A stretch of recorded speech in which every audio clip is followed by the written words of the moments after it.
The Target 12 investigators continue tracking the Providence schools takeover, and a new Providence teachers contract is set to be ratified by the union tonight. Target 12 investigator Steph Machado, you obtained a copy of the tentative agreement. You're here in studio to talk about why officials would not release this contract ahead of the vote.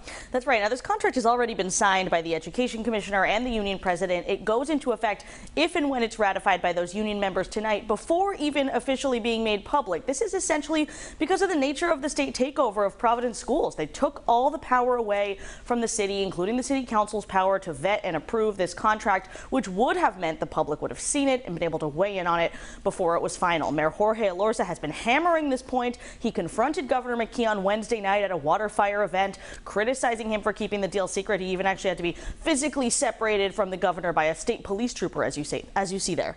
All right, but you did obtain a copy of this deal despite it not being made publicly released. So what can you tell us about what is in it? So it makes really modest changes to the existing contract, which expired last summer, a year ago. That includes some new requirements on teachers, such as mandatory parent-teacher conferences, new requirements for how to spend their planning periods when they aren't teaching a class. There's a crackdown on abuse of sick time, which could decrease chronic absenteeism.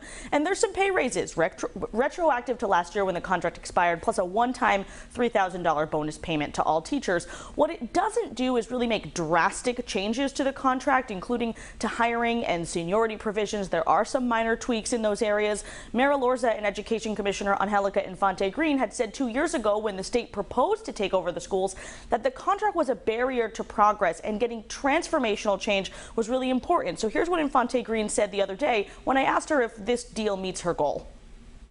It's a good agreement. I think you guys all know me now. I'm always going to want more. I'm going to want more from the federal government. I'm going to want more from everyone.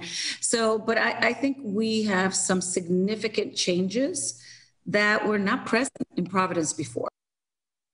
You know, it really is hard, though, Steph, to ignore the politics of all this. We know that Mayor Elorza may be running for governor next year against McKee, who, as you know, took over as governor in the middle of these negotiations. That really kind of changed everything, right? It really did. You know, Infante Green and the union were essentially at an impasse in these negotiations. There was a point where they couldn't even sit in the same room, and they had a mediator going between the two rooms back and forth. That was during the Raimondo administration. When McKee came in, he removed Infante Green from the negotiations. He sent someone in from his office, and things went pretty smoothly from there. A deal was reached fairly quickly, and Mayor Elorza has attacked McKee for this, saying he's essentially pandering to the union.